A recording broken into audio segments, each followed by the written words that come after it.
The political landscape in Kenya is shifting, and nowhere was that more evident than at Kasarani during the emotional homecoming of the late Raila Odinga. The atmosphere was heavy with grief, but amid the sorrow, one name kept echoing through the stadium: Babu Owino. The youthful Embakasi East Member of Parliament became the unexpected center of attention, stealing the show in a way that caught both State House and ODM leaders off guard.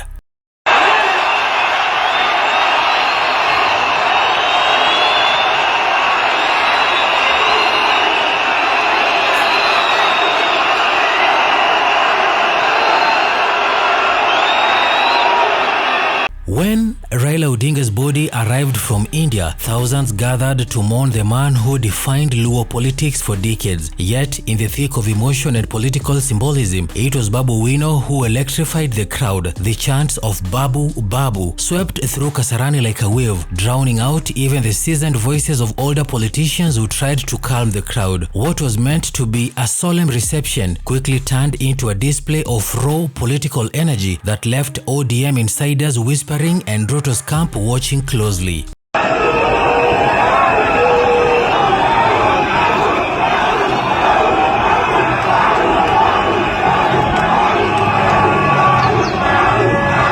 At Parliament, the same story played out. The crowd outside, charged with grief and frustration, turned restless as leaders addressed them. ODM MPs, sensing the growing tension, turned to Babu Owino to calm the situation. It was a remarkable sight. A young MP being called upon to pacify a crowd that moments earlier had ignored the pleas of veteran politician. With a few firm gestures and his commanding presence, he managed to steady the moment. That act alone spoke volumes about the growing influence and ability to connect with the people beyond party structures or hierarchy.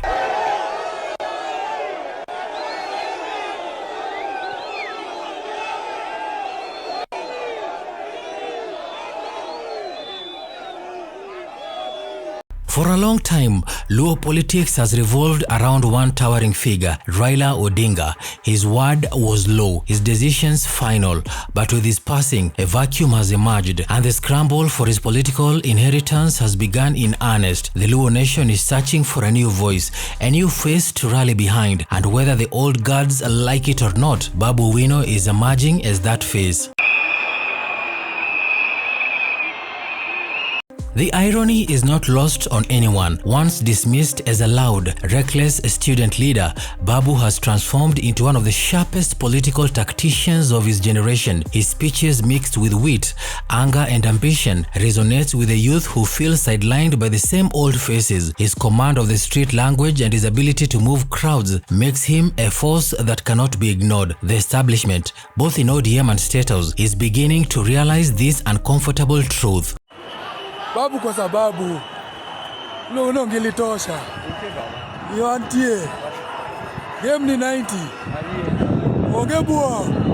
In Kasarani, the contrast between the old and the new ODM was glaring. As traditional leaders fumbled with emotion and protocol, Babu radiated energy and confidence. His interaction with the crowd was spontaneous, raw and real. It wasn't about political titles or seniority. It was about connection. The people felt seen, heard and represented. In that moment, it was clear that Luo politics had found its next disruptor.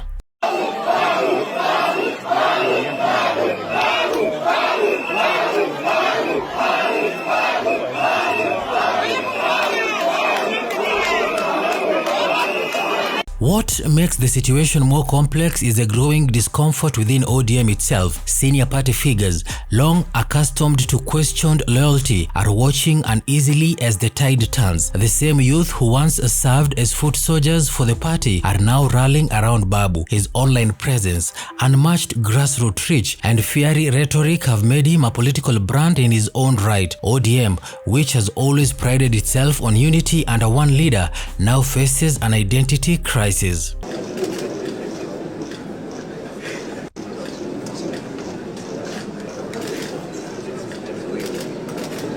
At State House, the mood isn't any lighter. President Ruto's team, which had been quietly working to win over the Luo region after years of political hostility, has reason to worry. The emergence of a young, fearless leader like Babu complicates their plans. His defiance, coupled with his deep connection to Raila'S loyal base, could reignite opposition politics in a way no one at State House anticipated.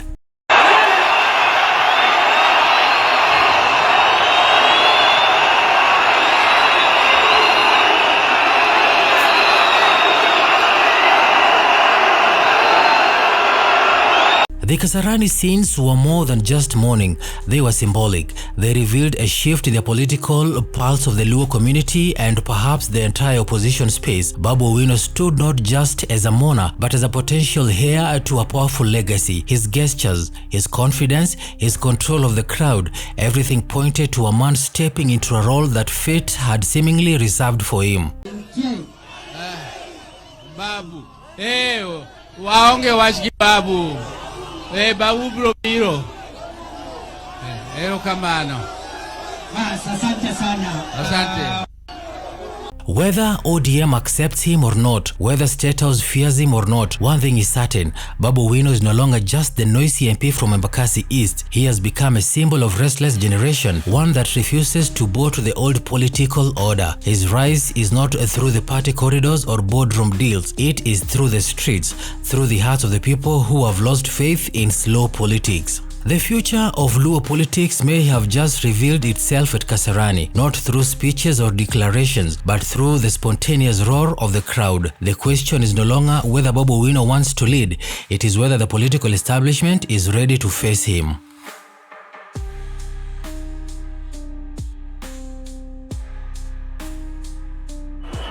Babu kwa sababu Owino ngilitosha. Yoantie. Game ni 90. Ongebua.